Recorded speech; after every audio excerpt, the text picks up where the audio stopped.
Bonjour à toutes et tous, vous écoutez First Print, votre podcast comics préféré pour une nouvelle émission du format Super Friends qui va à la rencontre des personnes qui font vivre la culture BD, la pop culture, la culture comics par leur travail. On vous emmène aujourd'hui dans une émission un petit peu spéciale puisqu'on va vous parler de Frontier, la nouvelle bande dessinée de Guillaume Singelin, alias Blacky, qui sort au label 619 chez Rue de Sèvres. Mais contextualisons un petit peu ce podcast, parce que c'est un concept un peu spécial, puisque à l'heure actuelle où on enregistre l'émission, la BD n'est pas sortie. D'ailleurs, elle n'est même pas complètement terminée. Nous sommes en décembre, nous sommes je crois le 16 décembre. Donc t'as pas encore fini complètement la bande dessinée. D'ailleurs, tu viens d'intervenir, donc bonjour à toi Guillaume Singelin, salut. Salut Arnaud. Et donc je suis très content de faire ce podcast, et les gens se disent mais pourquoi vous faites un podcast alors que la BD elle est même pas sortie, en plus on n'a même pas pu la lire. Mais oui, mais quand on le met en ligne, la BD sera sortie, et du coup c'est du podcast un peu de making of pour interroger le processus créatif. Voilà, c'est des choses que j'ai envie d'expérimenter avec First Print, c'est d'aller en fait dans les coulisses d'une BD pendant qu'elle se fait. Alors vous verrez qu'avec d'autres artistes on va faire la chose beaucoup plus en amont, mais voilà, ça c'est du teasing pour d'ici quelques années, vous en saurez pas plus pour le moment. Mais avec toi Blacky, du coup la BD elle est quasiment terminée, donc juste une petite question avant. Alors je te fais pas une présentation parce que j'espère que les gens te connaissent quand même aujourd'hui, puis on fera d'autres podcasts pour venir sur tes précédentes BD plus tard, les carnets de Guillaume Singelin, un truc comme ça. Je sais qu'il y a un concept à dégager, mais justement comment juste tu te sens à ce moment-là, alors que voilà, tu m'as dit avant l'enregistrement qu'il te restait une bonne dizaine de pages à finir. Comment on se sent quand on est vraiment là sur le point de finir une bande dessinée dont les origines, on va y revenir après, remontent à quand même il y a presque 10 ans. Ah, c'est un moment un peu étrange, c'est super contradictoire en fait. C'est mine de rien, c'est un projet qui m'a mis quand même pas mal de temps, donc il y a clairement un peu le manque d'énergie, côté un peu sur les rotules, tu vois, sur la fin du projet où t'as vraiment cravaché, donc il y a vraiment une certaine fatigue, un peu pas lassitude, mais plus de la fatigue, parce que t'as envie de finir le truc, t'as déjà passé 2 ans et demi dessus. Il y a ce côté heureux aussi, parce que tu commences à voir le bout du tunnel. Il y a un moment dans la prod où tu sais, quand t'es à la page 100, bah tu dis putain, il me reste encore 100 derrière, je vois pas le fond du tunnel. Et là je vois enfin le bout. Il commence à avoir un peu des réunions de promotion, tu vois, au sein de l'éditeur, qui donne un peu de la motivation. Et ça c'est assez excitant. Et en même temps il y a aussi l'autre sentiment, c'est que t'as envie que les gens puissent enfin le lire, mais en même temps bah ce truc que t'as porté tout seul dans ton coin pendant plusieurs années, bah en fait il va être enfin lu, et ça fait un peu flipper quand même. Pourquoi flipper vraiment? Parce que tu te dis bah là concrètement je vais me retrouver face bientôt, tu vois, aux avis des gens. Et ouais, bah qu'est-ce qu'ils en ont pensé, est-ce que j'ai bien écrit mon histoire, est-ce qu'ils vont être satisfaits de ce que j'ai mis en place. Et je sais que c'est Ron des fois qui me disait sur certains bouquins qui sortaient, où il disait maintenant j'ai juste envie qu'il reste pour moi tout seul dans mon coin, tu vois, j'ai plus envie de le faire lire, parce que j'ai en fait je pense qu'il y a une sorte de peur du jugement. Ouais, c'est ça, ouais, comment les gens de vont la réagir. critique. Ouais. Mais tu lis, mais c'est vrai que d'habitude tu lis surtout tes précédentes BD, tu t'intéressais justement quand tu les sortais au retour des gens, aux critiques un petit peu, ou c'est quelque chose justement avec lequel tu te protèges un peu parce que tu dis bah moi j'ai fait ce que j'ai pu, et après de toute façon effectivement le public est seul juge, mais en tant qu'artiste t'es pas forcément obligé de vouloir aller lire les retours. Ouais, bah je les lis toujours un peu quand même par curiosité, tu vois, il y a un moment t'as quand même envie de savoir un peu ce que les gens en pensent. Après j'essaie de mettre pas mal de distance effectivement entre ce que je pense de mon projet et puis les critiques, hein. Et puis c'est aussi ça l'intérêt des œuvres artistiques, c'est que chacun va avoir une interprétation, un jugement différent en fonction de chacun de notre passé, de nos expériences, de nos lectures, de notre culture. Donc j'essaie de pas me dire genre si quelqu'un n'a pas aimé, de me dire il a raison et j'ai foiré mon truc, ou réagir de manière agressive, ou même si quelqu'un a adoré, tu vois, je me dis il l'a adoré par rapport aussi à sa culture et tout. Et donc voilà, chacun va avoir un peu son avis, donc c'est bien de le connaître, mais c'est bien aussi de mettre un peu de distance, je trouve. D'accord. Alors, pour revenir sur Frontier, est-ce que tu peux nous expliquer vraiment les origines du projet? Parce que il y aura des pages de bonus dans l'album. Ouais. Et il y a des premiers croquis qui remontent à 2013. Donc, presque 10 ans avant, ouais, enfin 10 ans complètement avant la sortie de l'album. quand je me suis mis justement là, je travaillais un peu en parallèle, je me suis dit bon, ok, j'ai un peu de page de bonus, du coup, je vais récupérer des croquis, tu vois, pour faire un petit carnet de bord, enfin même pas un carnet de bord, c'était en mode un mini artbook, tu vois, avec des croquis. Puis je me dis tiens, je vais commencer à revenir un peu en arrière, les années, puis essayer de repérer à quel moment j'ai vraiment commencé à faire ces petits dessins de genre de petits astronautes et tout. Donc je remonte mes archives et tout, et là je m'aperçois que c'est 2013 le premier truc où t'as vraiment un perso, on va dire, avec vraiment ce petit costume de cosmonaute, cette petite morphologie. Et d'ailleurs, il y a à ce moment-là, dès 2013, il y avait déjà un personnage de petit singe qu'on reverra dans la BD. Et en fait, ce qui est assez marrant, c'est que j'ai récolté du coup toutes ces petites archives et je me suis aperçu que tous les ans, quasiment, j'avais un peu une sorte je retaffais un peu le projet, mais de manière plutôt graphique à ce moment-là. Tu vois, il n'y avait pas forcément de trucs écrits. Mais en 2013, pour moi, c'était juste des sortes c'était un petit duo de personnages qui devaient explorer des sortes de structures géantes et puis trouver des trésors. Tu vois, en gros, c'est un truc très basique. Et je voyais que chaque année, je rajoutais un petit élément de scénar où j'en enlevais, tu vois, et comme ça, tous les ans, en fait, ça bougeait un peu jusqu'à un moment devenir un peu plus concret. C'était aussi le moment où je me dis, je devais finir Loba Loca, j'avais fini PTSD, tu vois, donc je commençais à me dire, bon, c'est quoi mon prochain projet? Et du coup, je revois un peu tous mes anciens trucs. Et je dis, tiens, cet univers-là qui tient depuis 2013, bah, peut-être qu'il y a moyen de le pousser, quoi. Et c'est-à-dire qu'en général, t'as des carnets alors dans lesquels tu fais ces dessins-là où tu te notes des idées en même temps que t'es en train de créer ou de dessiner complètement autre chose. Ouais, complètement. J'aime bien toujours bosser en parallèle, on va dire d'un projet concret. J'aime bien bosser en parallèle sur mes carnets de croquis et même aussi à l'écrire. Des fois, tu vois, j'ai des idées d'histoire, bah, je les note sur un doc, puis je les ferme et puis je les réouvre des mois plus tard pour voir si c'est intéressant, et surtout je les réouvre au moment où où je dois démarrer un nouveau projet, voir un peu toutes les idées qui m'ont traversé la tête pendant ces différentes années. Et en fait, ça permet aussi de voir tu vois, ce petit personnage de cosmonaute. Mais je dis, bah tiens, c'est marrant, ce personnage-là, je l'ai dessiné tous les ans depuis 2013. C'est que c'est qu'il y a un intérêt quand même, tu vois. Alors il y a des fois, il y a des dessins, je suis à fond, pendant 2 mois je dessine ça, et puis en fait après je laisse retomber, puis ça revient pas, tu vois. Donc pour moi, c'est un peu une sorte d'épreuve par le temps, tu vois, de dire est-ce qu'une idée est vraiment de la valeur pour moi, quoi. Ouais, ou est-ce que ça s'inscrit vraiment dans ton imaginaire? Est-ce que tu vas réussir à développer quelque chose? Ouais. Et justement, qu'est-ce qui se développe autour de ces petits personnages alors? Bah déjà il y avait je pense que le truc de base, c'est vraiment c'était de me dire, ok, je vais faire un truc qui se passe dans l'espace, je veux qu'il y ait une sorte de petit vaisseau un peu maison, tu vois, un peu cosy, où on imaginerait un petit équipage. Il y avait vraiment ce côté d'exploration spatiale, mais dans un contexte assez resserré, tu vois. C'est pas des voyages intergalactiques de 1000 ans, je voulais faire un truc presque réaliste, on va dire. Et je voulais pas mettre d'horreur, je voulais pas mettre de guerre intergalactique, je voulais pas mettre d'aliens, je voulais rester très humain dans l'approche et dans l'échelle. Donc ça, c'est vraiment un truc qui sont restés qui sont arrivés très tôt et qui sont restés jusqu'au bout, quoi. Et ça, c'est des choix qui te sont très personnels aussi, mais est-ce que c'est quelque chose que tu arrives à rationaliser, à expliquer de manière consciente de justement pourquoi tu veux faire de la SF, mais presque naturaliste? Alors, tu vois, c'est pas, donc, parce que tu dis pas d'aliens, pas de guerre, pas de machin, c'est, tu vois, pourquoi tu sais expliquer pourquoi tu veux rester dans ce genre de cadre quand tu commences à bâtir justement ton histoire? Bah, le truc, c'est que je pense que moi, la SF, c'est toujours un univers qui m'a plu en termes de littérature, de films et tout. C'est un truc que je suis depuis longtemps. Je pense que la sortie de Shangri-La de Mathieu m'a aussi pas mal motivé, dans le sens où je me suis dit, tiens, on peut en faire. Et comme lui, il avait une approche aussi assez humaine. Ouais, j'allais dire, tu voulais faire l'anti-Shangri-La, en fait. Ouais, bah, pas complètement anti, mais en tout cas, il y a des bases sur son univers que je trouve vraiment intéressantes et qui rejoignent ce que j'aime, moi, en SF.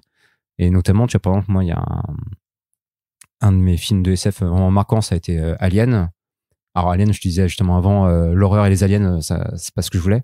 Mais c'est parce que moi, j'adore les 20 premières minutes de Alien, tu vois. C'est quand t'as les mecs qui se réveillent dans leur caisson, qui prennent un petit déj ensemble, qu'on sait que c'est des mineurs. C'était vraiment cette intro qui m'a vraiment beaucoup marqué dans le film. Et c'est ce que je retrouve après dans différentes œuvres de SF que j'ai appréciées, c'est qu'il y avait toujours un peu ce côté humain, un peu presque quotidien, en fait.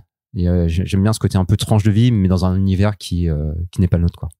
Et alors, comment ensuite ça se construit en termes de développement de ton histoire? C'est-à-dire, est-ce que tu penses d'abord à ce que tu veux raconter vraiment en termes d'événements, ou est-ce que tu commences par les personnages et tu dis d'abord il faut que je crée des personnages et après on va leur faire vivre quelque chose? Comment ça se passe vraiment dans le processus créatif? Ah, j'aimerais bien trouver une solution un peu carrée. Ouais, j'imagine qu'il n'y a pas de recette miracle. C'est ça, c'est que en plus moi à ce moment-là, j'avais fait PTSD qui était mon premier bouquin écrit.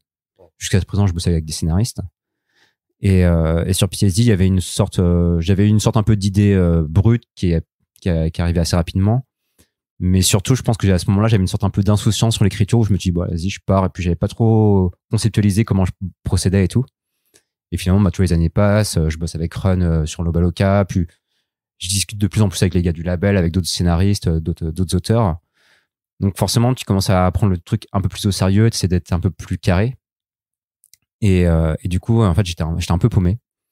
Et je pense que la base, moi, pour écrire mes scénarios, en fait, c'est assez bête. C'est qu'est-ce que j'ai envie de dessiner, en fait.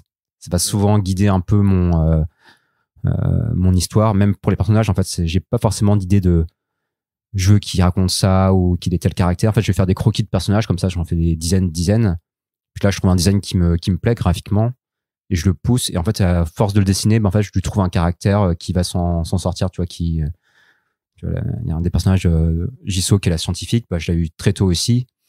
Et je me dis, ah tiens, c'est cool ce perso féminin, un peu scientifique, un peu, tu vois, je la dessinais, j'aimais bien la dessiner en train de picoler, trucs comme ça. Je dis, tiens, ça peut être pas mal d'avoir un côté un peu décalé de ce personnage-là qui est peut-être un peu vulgaire et tout, qui resterait pas forcément dans le projet final, mais en tout cas, c'est plus par le dessin que j'ai commencé à développer des idées de personnages et même d'ambiance, de scène. Tu vois, des fois, il y a des scènes, je me dis, je vais faire un truc de SF, j'ai envie de faire un abordage entre deux vaisseaux et à partir de ça, c'est un peu, qu'est-ce que j'écris autour pour pouvoir intégrer ce genre de scène, ce genre de perso que j'ai en dessin, en tête. Et voilà, c'est un aller-retour entre ça. Et puis, il y a des moments, tu te dis, ouais, ok, cette scène que j'avais vraiment dessinée, est-ce qu'elle a vraiment du sens aussi dans mon histoire que je commence un peu à poser?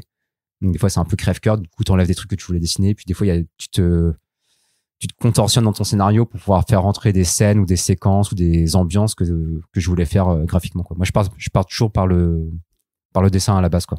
C'est-à-dire que le scénario, il est fixé quand même très rapidement dès le départ, ou est-ce qu'il est très changeant? Est-ce que tu sais un peu ta ligne droite dès le début, ce qu'elle va être, ce que tu veux vraiment raconter, ou est-ce que ça s'affine justement au moment où tu développes tes personnages et l'univers en parallèle? En fait, ça affine beaucoup. On va dire que les premières versions du scénar, sur les années juste avant vraiment de démarrer sur le projet, j'avais comme des scénars, tu vois, qui démarraient, qui avaient un début et une fin. Et régulièrement, tous les 6 mois, je retapais un peu le scénar. Donc, il y avait des petits trucs qui bougeaient. Juste que même quand je dessinais, tu sais, des fois, tu fais une scène à l'écrit, tu dis, bon, qu'il va se passer ça, ça et ça. Après, je la mets en scène, je commence à poser les dialogues dessus.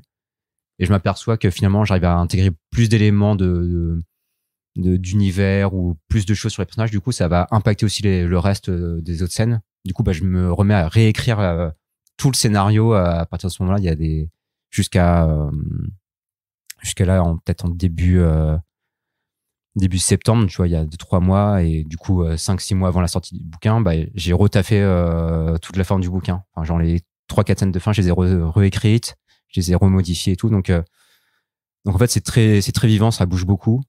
Et pareil pour les dialogues, en fait, des fois j'écris des dialogues et je m'aperçois que ça fait tendre vers une direction que j'ai envie d'exploiter par la suite. Du coup, je remodifie des choses. Donc, j'ai tendance à pas du tout me fixer sur un truc dès le début, et au contraire me laisser vachement de marge de manœuvre, ce qui a des avantages et des gros inconvénients aussi.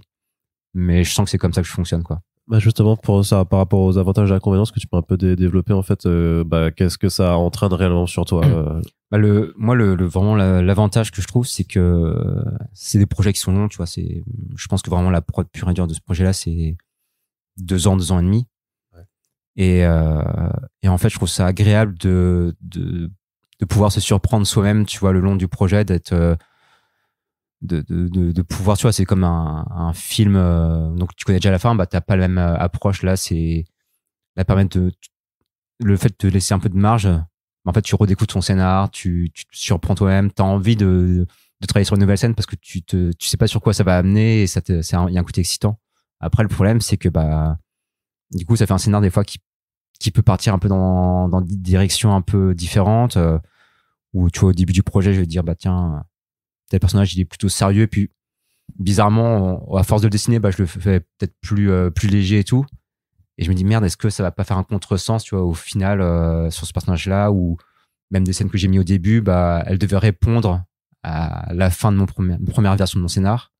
Mais comme j'ai modifié les trucs entre temps, est-ce qu'elle a toujours du sens maintenant, tu vois, donc, c'est ça, il faut un peu jongler entre cette liberté de pouvoir un peu modifier son scénar tous les jours. Et en même temps, il faut que tout ce que tu as déjà fait, bah, reste cohérent et reste logique par rapport à ce qui va arriver, quoi. Donc, c'est pour ça, là, il y a une grosse passe qui va se passer sur les dialogues, justement pour harmoniser tout le bouquin, quoi.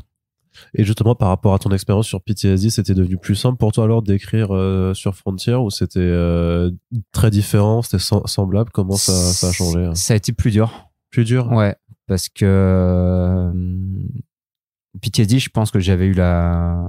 Après, t'as aussi une étendue qui est vachement plus large. C'est ça, déjà, c'était un peu le défi que je m'étais mis sur Frontier. Je me suis dit, je vais partir sur un trio de personnages au lieu de... Alors, PTSD, on va dire, il y a 2 persos, mais quasiment un perso finalement. Ouais.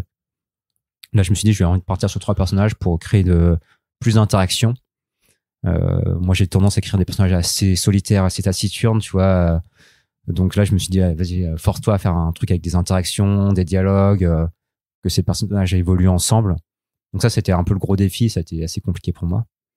Et je pense que c'est ça aussi qui fait que, bah, du coup, j'ai quasiment 3 arcs à raconter, alors que PTSD, il y avait un côté très brut, très, très direct, tu vois. C'était vraiment comment se remettre d'un trauma. Puis voilà, c'était ça l'histoire, en fait, très simple à résumer.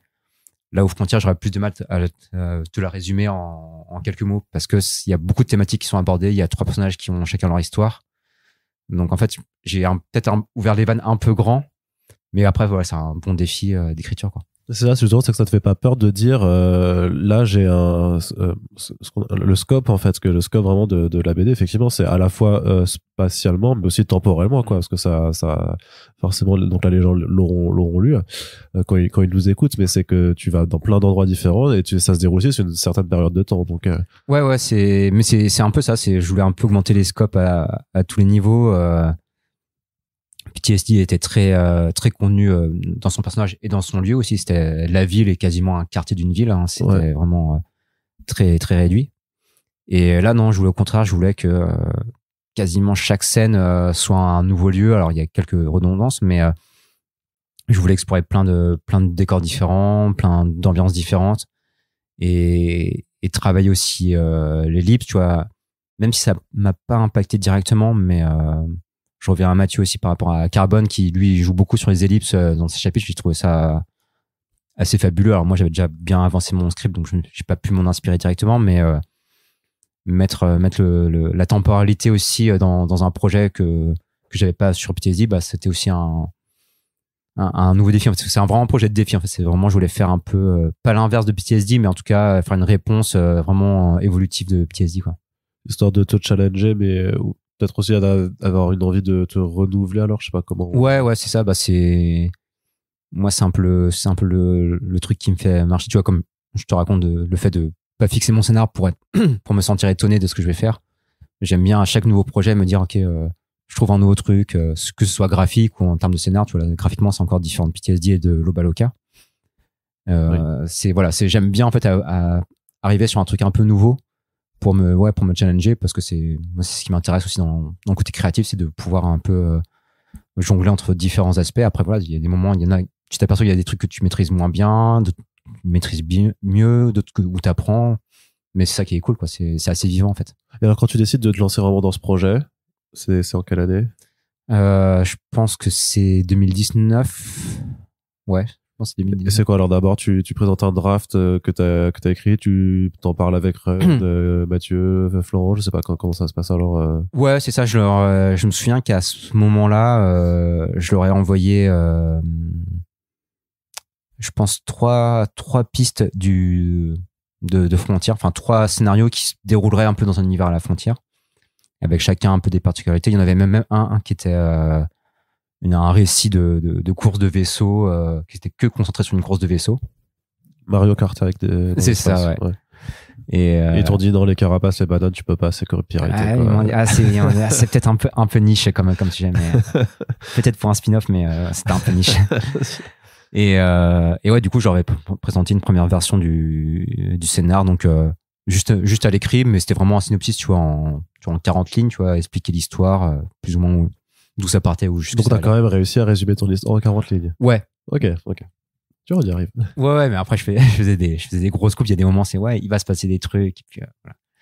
Mais ouais, j'ai fait ça. Bon, j'avais déjà fait beaucoup de croquis, tu vois, justement. Donc eux, ils connaissaient un peu l'univers. Même si je me suis fait pour le plaisir, je me suis refait 3 illustrations qui allaient décrire un peu 3 moments de l'histoire pour faire un dossier un peu beau, tu vois. Même si c'était pas forcément nécessaire, mais en tout cas, moi, ça me faisait plaisir de le rendre un peu concret, tu vois, ce projet.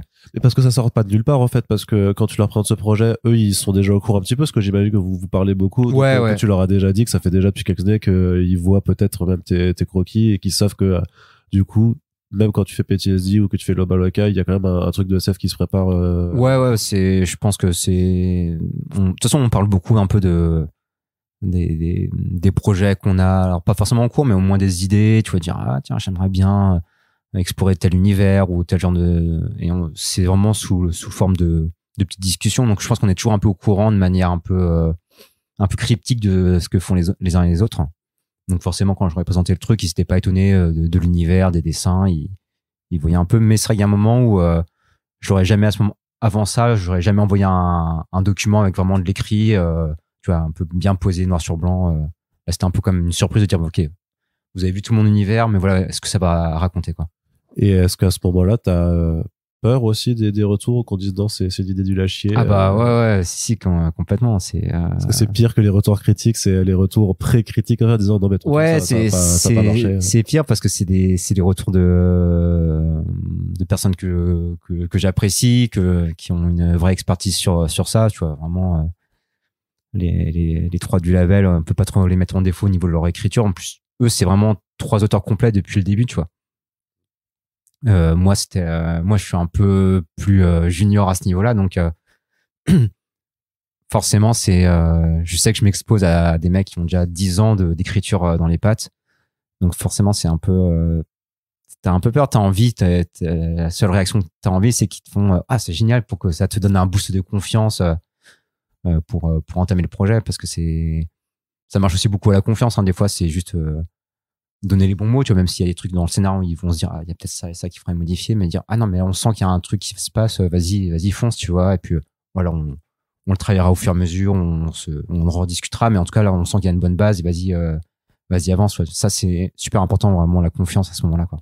Et est-ce que quand tu présentes ce postulat, et on en reparlera de toute façon dans un deuxième podcast où on détaillera vraiment toutes les thématiques, mais est-ce que dès le début tu leur montres que c'est un bouquin qui est très positif en fait, avec vraiment un sentiment de positif, et on n'est pas du tout dans justement, c'est pour ça que je parlais d'anti-Shangri-La avant, quoi, c'est que c'est pas nihiliste du tout, c'est justement au contraire, c'est très, très joyeux entre guillemets, quoi. Ouais, je pense pas forcément que je l'avais vraiment exprimé comme ça, tu vois, vraiment que c'était un truc positif et tout, mais je pense qu'ils l'ont compris par rapport à ce que j'avais fait avant, tu vois, justement avec PTSD, qui a un côté, alors le sujet est dur et tout, mais il y a une sorte de douceur et de happy end comme à la fin. Je me souviens quand j'avais travaillé avec Run sur Loba Loca, pareil, le scénar on l'a vachement remanié, et je sais que lui pour la conclusion de l'histoire, il avait des idées un peu plus darkness, et moi j'ai dit non, j'ai pas envie de faire ça et tout, donc je pense qu'ils savaient comment aussi moi je percevais mes scénars, et je pense qu'ils ont compris que je voulais aller partir sur un truc quand même plutôt positif, mais c'est vrai que je l'avais pas exprimé clairement. D'accord. Et alors ensuite, une fois qu'ils te valident le truc, tu rédiges un premier script, mais pas détaillé en fait, c'est ça. Alors tu dois te découper, tu fais ton premier découpage de l'ensemble, tu sais tout de suite que ça va être 180 pages, ou ça c'est parce que tu écris tes scènes les unes après les autres et tu t'aperçois au final que ça fait non, en fait le nombre de pages, c'est un peu c'est un truc que je m'impose un peu manière éditoriale, tu vas me dire bon, ok, j'ai pas envie de partir sur une série. Pourquoi? Ça me fait trop peur maintenant les séries en termes commercial, en fait. Je trouve ça, il y a tellement de risques en fait, tu vois, sur est-ce que le premier tome va marcher, est-ce que ça pourra relancer une suite, machin. Il y a ce côté un peu effrayant de la série. Il y a le fait que j'avais bossé sur Grosserie avant, qui était une longue série. Et je me voyais pas forcément partir pour rebelote 4-5 ans sur un seul et même projet. Et parce que j'aime bien... là, c'est un peu, tu vois, autant j'aime bien me mettre des défis sur côté narratif, enfin sur le côté écriture. Autant je me suis un peu retenu d'avoir un truc autoconclu, tu vois, en 200 pages. Parce que comme ça, moi, je peux voir à peu près, entre guillemets, à la fin, tu vois, je vois à peu près l'échelle du truc. Si je me dis, OK, c'est 3-4 tomes de 100-150 pages, ça me file le vertige direct en termes d'écriture. Donc, c'était aussi pour moi une façon un peu de me restreindre dans l'exercice, quoi. Et du coup, tu te fixes alors ce nombre de pages un petit peu, parce que donc tu veux pas faire de la série. Après, faut réussir à agencer pour que tout tienne dans ce nombre de. C'est ça, ouais. Après, c'est une partie que j'aime bien. C'est un énorme puzzle où vraiment, tu vois, t'écris les scènes à la volée et en les résumant en quelques lignes. Effectivement, à ce moment-là, il y a pas de dialogue. C'est juste un tel fait ci, un tel fait ça. C'est ça, tu écris vraiment parce que. C'est des micro-résumés, quoi, de scènes. Pour que les gens comprennent, parce qu'ils l'ont pas eu sous les yeux, mais parce que t'as eu vraiment t'as été super participatif pour l'émission, donc tu m'as passé ton draft. Donc j'explique juste aux gens qui nous écoutent que c'est vraiment scène 1, nombre de pages, et tu fais un petit résumé sur quelques lignes de ce qui se passe avec des petits mots sur l'ambiance ou sur l'état d'esprit des personnages, mais il n'y a pas de dialogue, s'il n'y a pas de découpage par case et tout ça, donc ça reste très et t'arrives à la fin où ça fait limite scène 25, 8 pages, et puis t'es arrivé au 180. C'est comme ça que ça se passe. Voilà, ouais, c'est ça. J'ai vraiment, pour même encore plus précis, c'est vraiment j'écris tous mes petits résumés de scènes et après coup je fais mon découpage par page en me disant ok, tu vois, je me fais une sorte un peu de storyboard express dans ma tête en me disant ok, là en fonction de ce que je raconte, ok, ça devrait faire 2 pages. Et de toute façon la BD, déjà tu sais que tu marches déjà par double de pages, tu vois, c'est quand même rare de couper une scène au milieu d'un vis-à-vis de page. Donc souvent ça marche par 2, 4, 6, 8, tu vois. Donc déjà ça permet de découper assez rapidement. Et ouais, ce petit découpage un peu mental, je le fais en express, tu vois, je me dis OK, ça va faire 4 pages, ça va faire 6 pages. Et après je fais le compte et puis je vois après où j'arrive, tu vois, si j'arrive à 150, je suis merde, soit je rajoute des scènes, soit je me dis tiens, peut-être ces scènes-là mériteraient d'avoir plus, ou si je dépasse, je me dis tiens, peut-être ces scènes-là non, ça je peux le gérer en moins de pages et tout. Donc après c'est un peu un puzzle, un truc un peu d'équilibriste, tu vois, où je rajoute à tel, j'enlève à temps et pour tomber à 180, 200 pages. Quoi. Parce que tu sais vraiment, c'est ça, c'est que c'est instinctivement, tu sais comment tu vas définir la longueur d'une scène en fonction de ce que ça raconte. Tu te dis ça, je sais que je peux faire en 2 ou en 4 ou. Ouais, après c'est arrivé que ça s'est bougé, tu vois, vraiment au dernier moment, mais globalement en fait ça, à force de faire des storyboards, et c'est vrai que comme moi je bossais beaucoup en tant que dessinateur avant et pas scénariste, je recevais des scripts et c'était mon taf de devoir faire ce découpage, donc je le fais depuis le début, donc c'est un truc qui est devenu assez instinctif, assez naturel. Et c'est pareil, tu marches aussi un peu par la contrainte, c'est que si telle scène tu t'es dit ok, c'est 2 pages, après voilà, dans le storyboard pur et dur, dans le dessin pur et dur, tu vas devoir c'est un défi, tu dis ok, je me suis dit 2 pages, ok, je m'y tiens, tu vois, et j'y vais, tu vois. Je suis pas du genre, tu vas me dire non, j'y arrive pas, je vais rajouter 2 pages de plus, tu vois. Je suis plutôt non, je me suis tant de pages, du coup je m'y contrains, quoi. Et est-ce que tu fais de la relecture à ce moment-là par d'autres personnes, ou là à partir de ce moment-là t'es un peu solo dans ton process, ou est-ce que tu montes quand même à quelqu'un, que ce soit donc je pense notamment aux autres gars du label? À ce moment-là je suis très solo. C'est autant avoir le boost de confiance, la discussion avec eux au tout début du projet, c'est hyper important.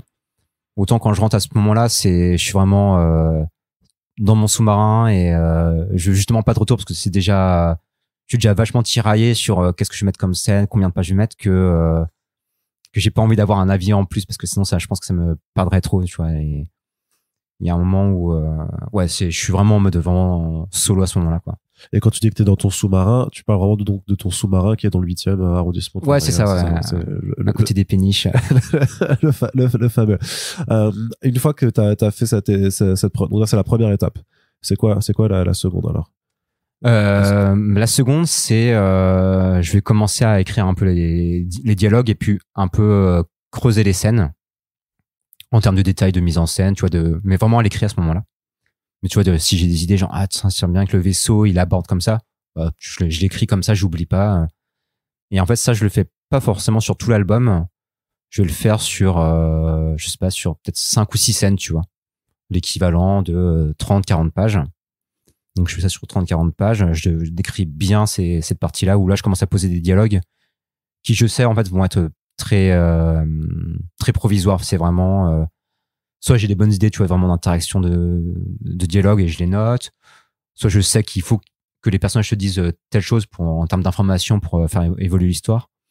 Mais c'est pas forcément encore raffiné en termes de langage, de jeu, entre guillemets, d'acteurs, tu vois. C'est presque du dialogue un peu fonctionnel que je mets en premier pour savoir un peu comment ils vont parler. Puis ça me permet aussi de mieux voir aussi mon storyboard, d'autant plus parce que je me dis, tiens, si là ça parle beaucoup, peut-être que j'aurai besoin de plus de place et tout, donc ça me permet aussi un peu de remanier encore un peu mon découpage à ce moment-là, quoi. Est-ce que tu penses aussi à l'équilibre que tu dois avoir justement entre du dialogue, de l'action, justement d'avoir des moments calmes, des moments un peu plus agités, puisque ou alors ça c'est, tu penses aussi en même temps que tu construis Ouais, je pense que j'y pense de manière un peu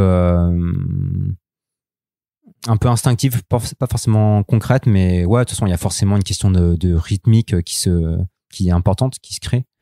Et c'est un peu, tu vois, quand j'écris mes scènes, je me refais un peu le film dans ma tête, tu vois, comme si tu passais un film en vitesse 8, tu vois, tu repenses au truc, tu essaies de voir jusqu'à où ça va et tu te dis, ok, là, il y a de l'intensité, là, je vais faire un truc un peu plus posé et tout. Et effectivement, c'est à ce moment-là où ça va faire un peu modifier des scènes ou donner un ton à des scènes où je dis, là, il me faut une scène vraiment posée ou tu vois, plus positive, ou là, je veux que ce soit un peu plus déchirant, du coup, je vais l'accentuer avec de l'action et tout. Donc effectivement, mais c'est un côté très très naturel, très très organique en fait de la façon de le penser, quoi. C'est pas, je le mets pas vraiment noir sur blanc à ce moment-là, quoi. Ce qu'on comprend dans cette description en fait de ton process, c'est qu'il se passe un temps quand même assez important aussi en fait où tu es que dans l'écriture littéralement en fait. Là du coup tu dessines pas pendant tout ce ouais, c'est surtout le début du projet, hein. C'est vrai que le début du projet il y a quand même beaucoup d'écriture, mais c'est vrai que comme je le disais, moi quand je commence un peu à décrire les scènes un peu plus précisément, je le fais juste sur une petite partie de quelques scènes. Et à ce moment-là, je commence à vraiment dessiner ces scènes-là. Comme ça, en fait, dans mon process sur les 3 années quasiment, en fait, j'avais des moments d'écriture, des moments de dessin, des moments d'écriture. En fait, ça a alterné un peu. J'arrive pas trop à me dire, vas-y, je me mets 3 mois d'écriture pure et dure, 6 mois de dessin, 6 mois de couleur. Moi, j'ai besoin de mélanger un peu toutes les étapes entre elles pour me motiver, en fait. C'est plus agréable, hein. Ouais, est-ce que si t'es sur une même tâche en continu, à un moment je décroche un peu et je sais que ça peut, tu vois, quand t'écris plusieurs scènes de dialogue à la suite, les premières elles sont cool et tout, puis à la fin t'as un peu envie de les torcher, t'as un peu envie de les boucler parce que ça fait déjà 2 semaines que t'es dessus, donc t'écris un peu plus vite et un peu plus et c'est pareil pour le dessin, tu vois, quand je fais de l'ancrage, les premières scènes que je fais, c'est cool et tout, mais quand t'as fait 1 mois d'ancrage, à la fin tu bâcles un peu parce que tu commences à être un peu lassé de la tâche, quoi. Enfin, moi personnellement. C'est-à-dire que t'as bâclé des planches là? J'ai essayé. C'est ça ce que tu essaies de dire. J'ai essayé le moins possible. C'est ça, dis-nous lesquels qu'on te pardonne un peu. Et alors à quel moment tu commences à décider vraiment? Voilà, quand j'ai à peu près, si je devrais donner en termes de temps, je pense que le début du projet, voilà, où je le présente, j'avais déjà pas mal d'écrits. J'ai peut-être passé encore 2 semaines d'écrit dessus, puis très vite après, je me suis mis à dessiner parce que je voulais justement, je voulais avoir du concret pour vraiment me dire, ok, parce que des fois, c'est un peu, il y a des moments où tu vas fantasmer tout ce que tu écris et tout, puis tu te mets sur ta planche à dessin et en fait, tu n'y arrives pas du tout, t'es pas du tout dans le ton de ce que tu écris, ou finalement, ton style graphique, il fonctionne pas en page de BD, ton process couleur, en fait, tu l'as pas encore, du coup, t'es un peu paumé et tout, donc j'ai besoin de commencer à setter mes pages pour me dire, ok, ça va marcher, mon découpage, il a l'air de marcher en tout cas sur les premières scènes, ce que je m'étais dit en termes de couleur, ok, ça a l'air de fonctionner et tout. Ça permet de valider un peu de différents éléments de la production pour me dire, ok, pour le long terme, ça marchera, quoi. C'est parce que tu te dis aussi, enfin, tu t'aperçois dès le début aussi que tu vas faire donc des pages qui sont très chargées, très remplies avec beaucoup un découpage important. Tu fais pas beaucoup de grandes pages. C'est pas très forcément cinématographique justement en fait. Non, c'est assez découpé. Ça vient aussi un peu du côté one shot, tu vois, où forcément quand tu as un scénar qui est assez dense et que tu sais que tu n'as que 200 pages, t'as cette envie d'être efficace. Et Après, t'aurais pu dire que ton one shot, tu le faisais en 300. Hein. Ouais. Oui, non, mais c'est possible aussi, mais c'est un moment. Après, faut les décider les 300 pages. Faut les faire. Hein, c'est ça. C'est quand c'est qu'on est en édition, quand tu fais 200 pages ou 300 pages, t'es pas forcément payé un tiers de plus sur ton projet. Donc souvent c'est des enveloppes au projet. Donc faut trouver un peu le ratio qui soit un peu logique par rapport à l'histoire et par rapport aux finances que tu vas recevoir, quoi. Donc mais dans ce cas-là, effectivement, moi je me dis si je pars sur 300, bah, dans ce cas-là, autant partir sur une série et tu vois là. Ça me fait aussi, ce projet me fait réfléchir justement à comment je gère mon rythme et mes pages. Et ça me donne aussi des envies pour le futur, tu vois, qui seraient peut-être différentes à ce niveau-là. Donc, ce que je me dis, c'est que ce que je fais pas là, je le ferai sur un projet suivant. Donc, c'est ça aussi qui est bien, des fois, de se donner un peu des barrières sur un projet pour dire, OK, là, tu t'es dit 200, tu restes à 200. Mais ça veut pas dire que dans le futur, tu pourras pas faire 300 ou une série, tu vois. Ça sert à rien d'essayer de tout mettre dans un seul projet. Faut se donner des petites barrières. Pour moi, ça donne un petit carcan, quoi. Et quand tu décides les différentes scènes, est-ce que tu fais des recherches avant, notamment pour bâtir les décors, alors après pour tes personnages, que tu fais une forme de bible un petit peu de ton univers, ou est-ce que c'est quelque chose que tu vas un peu improviser sur le tas et après voir si ça marche ou pas, ou parce que t'as des designs de vaisseaux, ce genre de choses-là, j'imagine que ça peut pas forcément venir à l'instinct aussi. Non, c'est alors j'aimerais bien des fois avoir le temps vraiment de me dire OK, tel lieu, telle nouvelle scène, j'aimerais bien passer, tu vois, avoir le temps de passer une semaine à juste faire de la recherche sur comment agencer tout ça, ce qui est pas forcément le cas. Donc ce que je fais le plus souvent, c'est que en fait je me fais des dossiers de référence par scène où là je fais vraiment des mood boards, tu vois, par rapport à des images que j'ai récupérées sur internet de films, d'illustrateurs et tout, donc qui vont un peu m'évoquer les sentiments que je veux mettre dans tel lieu.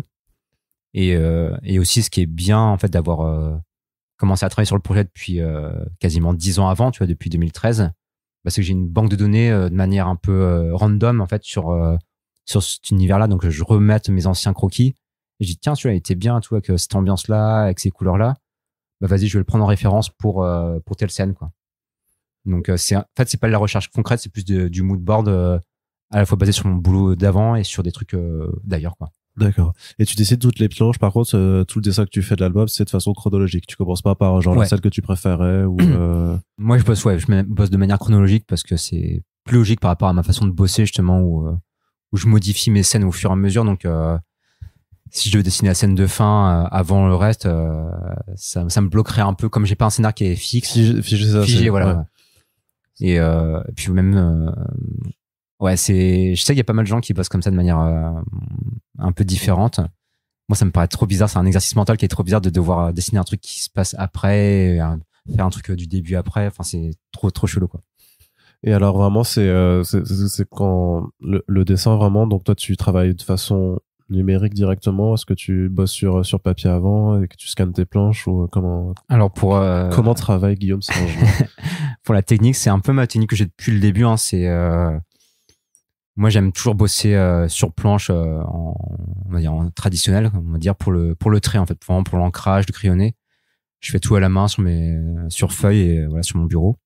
Après ça, je le scanne et après je fais les couleurs à l'ordi. Donc ça me permet d'avoir aussi deux phases différentes dans mon boulot où voilà, il y a un moment où je suis sur mon bureau, vraiment sur mes planches, une autre partie je suis sur mon ordi, donc ça permet aussi de varier. Et j'ai pas la gueule collée à mon écran tout le long du projet, donc ça c'est plutôt agréable. Et puis j'aime bien avoir des planches tu vois, dans les mains, tu vois, à la fin d'un projet, je suis content d'avoir mon dossier avec ma grosse pile de feuilles et puis voilà, j'ai toutes mes feuilles avec tous mes dessins. Je trouve ça, à côté d'avoir un truc tangible, je trouve ça agréable, même si ça compte pas et ça a aucune impact sur le bouquin vraiment au final, tu vois, mais personnellement j'aime bien avoir ça, quoi. Mais ça prend pas justement, enfin tu te dis pas que ça prend énormément de temps et que si jamais tu te loupais sur un truc, il faudrait tout recommencer, alors qu'avec le numérique, tu pourrais aller plus vite, ou je sais pas, c'est pas des choses que tu te dis un petit peu sur... Si, un peu. Après, j'ai tellement toujours bossé comme ça que mettre au numérique, il faudra réapprendre un outil, réapprendre un truc. Donc, je me dis, le temps que je perdrais à réapprendre, je gagnerais pas forcément au final. Et le truc de faire des petites erreurs, moi, ça me dérange pas trop parce que je me permets quand même de faire des petites corrections, tu vois. Alors, une fois, c'est un coup de blanco sur une page et tout, quand c'est des petits éléments ou même sur après, en numérique, je peux recorriger, tu vois, une main, une tête qui est un peu mal dessinée, des trucs comme ça. Donc, ça me permet comme, j'ai comme cette marge de manœuvre pour faire de la correction numérique. Mais, le truc du numérique, c'est que, ouais, effectivement, t'as tellement de potentiel à recommencer, à remodifier que ça peut être presque infini, en fait, si tu te donnes pas de barrière. Tu peux vraiment passer beaucoup de temps. Tu penses que toi, tu serais trop à vouloir expérimenter des choses et qu'en fait, tu passerais plus de temps. Et que le côté figé du traditionnel, en fait, te permet de te concentrer, en fait, directement. Voilà, ouais, ce qui est intéressant, c'est que, tu vois, moi, je me fixe, tu vois, même des outils, des types de stylos avec un type de taille quand je démarre mon projet. Et si j'ai une scène avec tel type de rendu, bah, tu vois, je vais devoir me démerder avec ce stylo. C'est simple, tu vois, bah, t'as un stylo pour ce projet-là, donc tu vois, il y a un côté très, très, très carré. Avec le numérique, tu peux dire, bah non, tiens, je vais choper des brushes sur tel site, je vais choper un tuto pour apprendre à faire des nuages comme ça, et puis je vais choper telle palette de trucs de couleurs sur un tel, peut-être changer de logiciel pour telle scène. Enfin, tu vois, c'est vachement facile de switcher d'outil en outil quand t'es en numérique parce que c'est très fluide. C'est aussi la puissance du truc, hein. Mais du coup, ouais, tu peux vraiment te perdre en disant, si je fais un peu tout, quoi. Et alors qu'au moins, quand t'as un seul stylo, bah ouais, démerde-toi avec ce stylo et c'est ce qui donne aussi une cohérence au dessin. Ce que j'aime bien, tu vois, c'est que le trait, ce sera toujours le même tout le long du projet et c'est, ouais, il y a un côté assez simple, assez brut, en fait, de bosser en tradi, comme ça, quoi. Mais ça, vraiment, il change vraiment pas le trait, c'est-à-dire que, parce que c'est quand même un projet qui te prend plusieurs années à dessiner, t'as pas peur ou tu te dis pas, merde, mais si mon style se modifie ou s'affine ou change. Si, il y a clairement des modifications.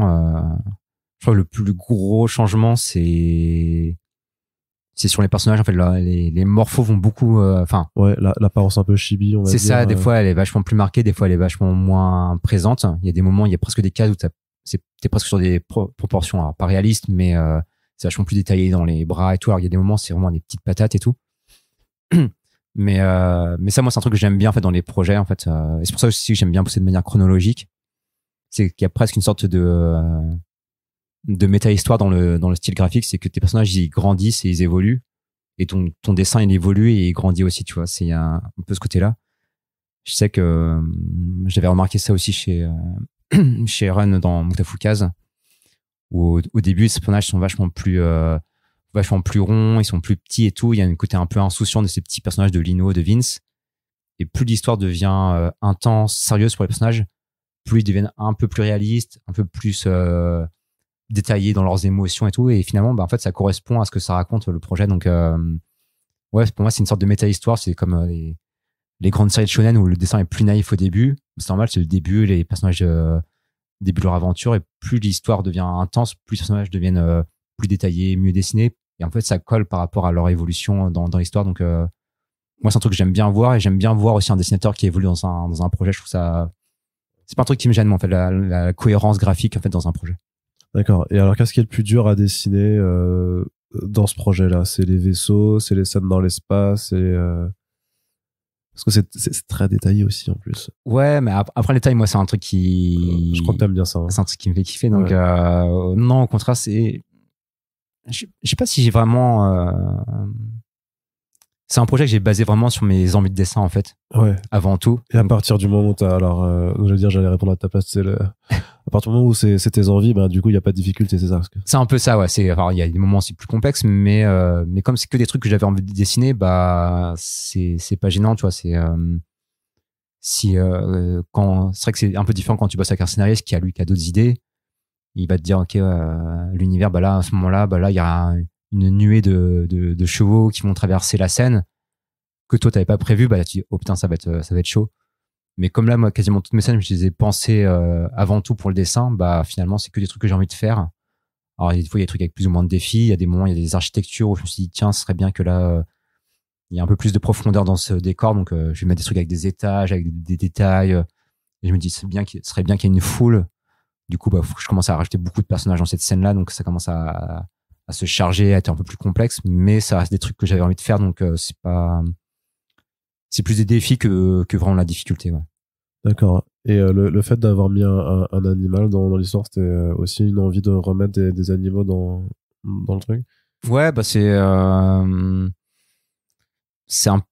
peu le côté ça va un peu dans le côté un peu positif du projet, et ce côté un peu ce petit sidekick sans partir dans un truc un peu comédie, mais tu vois, ces petits sidekicks un peu marrants, un peu touchants.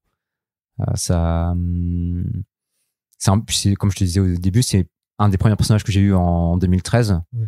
Donc je me suis presque imposé de le garder, tu vois. C'était, pour moi, ça faisait partie d'un peu de l'ancêtre de ce projet-là, donc c'était important qu'il se retrouve dans le projet. Donc après, voilà, justement, c'est un peu là, c'était une envie de dessin et un peu entre guillemets un hommage à ce que j'avais commencé à développer il y a des années. Du coup, voilà, j'ai dû développer aussi d'écriture, du scénario autour de ce personnage-là pour qu'il ait un intérêt, qu'il arrive. Et c'est vrai que moi, c'est un rapport aux animaux que j'aime bien, parce qu'il y a un côté un peu sans morale par rapport justement à cet univers qui est un peu plus qui va beaucoup parler de cupidité et tout, machin. Enfin, on en parlera, mais mais voilà, ça. Où les personnages se posent beaucoup de questions, alors que celui-là, bah, techniquement, moins. Il y a une sorte de naïveté un peu animale qui m'intéresse, ouais. Ouais, en plus, c'est pour ça que tu l'appelles Goku, à cause de sa naïveté. Enfin, j'imagine, mais comme dit, on y reviendra plus tard dans le détail. J'avais une autre question aussi, c'est comment tu gères un petit peu ton temps, parce que en parallèle, tu fais d'autres projets quand même. C'est-à-dire que, et je comprends un peu de ce que tu nous as déjà raconté, que de toute façon, t'es quelqu'un qui a envie quand même aussi qui a des besoins de bouger un petit peu, en fait, que ce soit au sein même de ta propre BD, mais j'imagine du coup aussi ailleurs, parce que tu feras Monsieur Sato avec Run pour le Reader, tu feras des histoires courtes chez DC Comics aussi, tu travailles sur un jeu vidéo en même temps, donc comment tu réussis à est-ce qu'au final c'est à cause de ça que la BD en elle-même prend aussi autant de temps à voir le jour?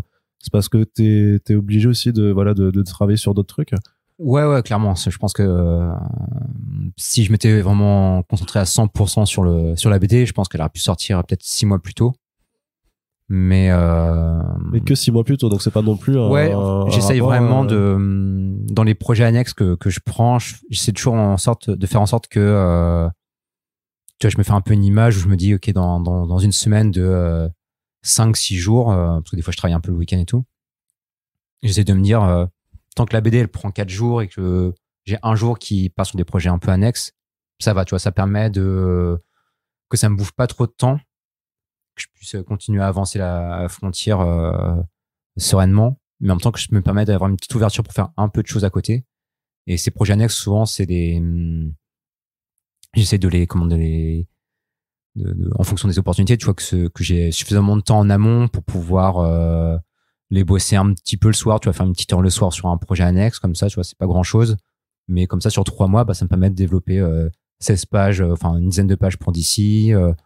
Le jeu vidéo, bah, c'était vraiment j'avais bossé sur un jeu où c'était vraiment du chara-design de perso, bah, je me disais, bah, par semaine, je fais un seul perso, tu vois. Donc, c'est pas finalement dilué sur une semaine, c'est juste une petite heure par là, une petite demi-heure par-ci. Donc, finalement, ça bouffe pas de manière brutale mon planning. Parce que j'ai pas non plus envie de me dire, ok, là, je me bloque un mois entier pour faire un projet annexe. En fait, j'ai envie d'intégrer ça dans mon quotidien. Donc, c'est. Et t'arrives à pas t'éparpiller alors, à vraiment rester concentré sur chacune des tâches. C'est pas trop un souci pour toi de jongler justement et parfois des univers qui sont très différents, puisque c'est il y a des petits moments où faut se réhabituer, tu vois, quand tu passes 2 jours à bosser sur des personnages un peu plus typés réalistes dans un tel univers. Quand je reviens sur Frontier, bah effectivement mes petits persos chibi, bah ça, tu te rappelles que là faut que tu décides des patates. Non, il faut qu'ils soient plus boudinés, plus machin, donc il y a un petit temps d'adaptation, c'est vrai, des fois, mais qui peut durer, tu vois, le temps d'une matinée, en fait, finalement, pour se remettre un peu dans le bain. Et puis, donc c'est vrai que c'est un peu, c'est une sorte de micro-défaut. Après, c'est aussi l'avantage, c'est de pouvoir faire plein de projets en même temps, de aussi de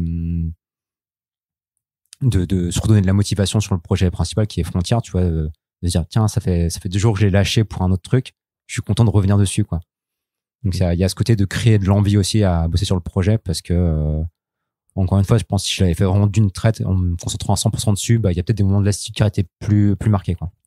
Et est-ce que tu montres un peu ce que tu fais aux autres? de mes projets annexes? Non, toujours sur Frontier. Pendant que c'est en train d'être fait, est-ce que tu montes tes planches? Alors, tu travailles dans un atelier, donc j'imagine que les gens, ils peuvent regarder ce que tu fais au jour le jour. Ouais, bah, avec mes camarades d'atelier, mais Et ils se moquent beaucoup, c'est ça? Ils disent, c'est nul, c'est moche. C'est pour ça que je me montre pas tant que ça, en fait. Je me cache un peu.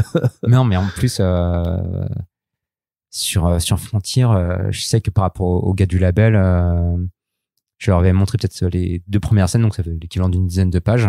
Ouais. Et après, je leur ai rien montré jusqu'à au moins 100 pages. Parce que justement, j'avais pas envie qu'ils se moquent de moi à ce moment-là. Non, mais c'est vrai que tu vois, c'est vraiment ce côté un peu tunnel où j'ai besoin d'avancer sans qu'on me dise, qu'on me fasse des retours. Parce que il y a des moments où j'ai vraiment besoin de retours. Il y a d'autres moments où je n'ai vraiment pas envie. Donc c'est vrai, je garde ça pas mal pour moi, même autour de moi. Hein, je les montre quand les gens sont curieux, viennent me voir, ils me demandent dans mon atelier, tiens, sur quoi tu bosses? Bah, je leur montre vite fait les trucs, mais je vais pas aller vers les gens pour leur dire, bah, tenez, regardez, qu'est-ce que vous en pensez? C'est vrai que c'est une partie où je suis vraiment très concentré sur mon truc. Et on va dire que la partie dessin, storyboard, découpage, c'est une des parties où je suis plutôt confiant. Donc je me dis, ça va, tu vois. Autant sur le scénar, je suis beaucoup en doute jusqu'aujourd'hui, mais sur le dessin, je suis plutôt confiant dans ce que je veux faire.